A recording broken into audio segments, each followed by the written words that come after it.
Bon alors, réparation du bled.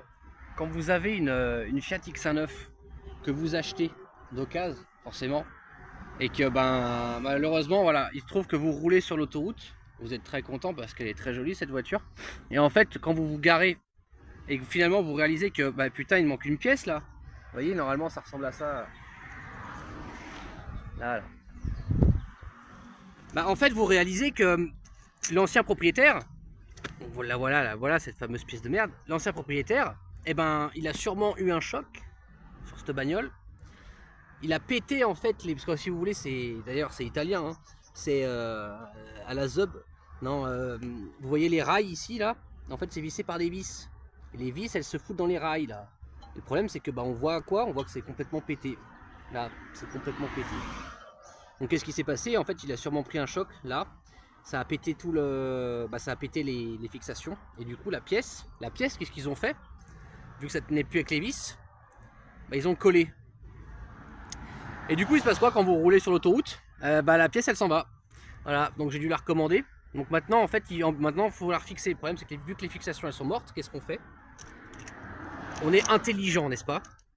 On fait ça, en fait. Alors ça c'est notre salut, ça. Parce que ça s'appelle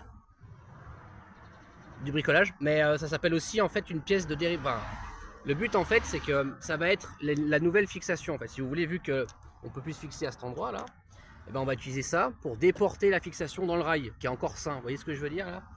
Un petit peu plus loin, vous voyez? Bon, je vais vous montrer ça après. Alors, nous revoit ça assez vite parce que j'ai mis la pièce.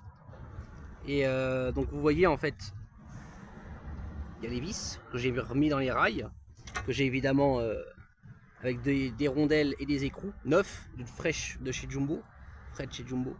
Comme ça partira pas quand on roulera. Et du coup, qu'est-ce qu'on viendra visser ici? Notre pièce de merde. Là, comme ça. Là. Ni vu ni connu. Hop, c'est réparé. Bon, faut encore que je lime ça. Je reviens. Bon, alors, on voit que j'ai poncé. Donc j'ai poncé. Et puis bah, maintenant, on va remettre la pièce en place. Et voilà, les mécaniciens du bled là. Donc, la putain de contre-pièce en fait. Bah, vous avez ma pièce avec son triangle là, cassé. Enfin, son rectangle, excusez-moi, avec ses vis. Toujours là. Et qui du coup sont fixés sur ma contre-pièce. Hein, qui l'ont jusqu'ici à peu près environ là.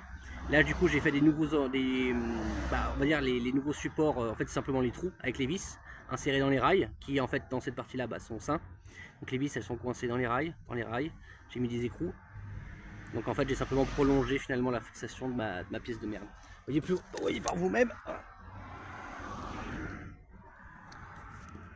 Et voilà. Et voilà. Ah, je suis fier de moi. Génie mécanique là. Polyméca. Fraîchement sorti de l'EX. Non, je suis incroyable. Allez, hop. Putain.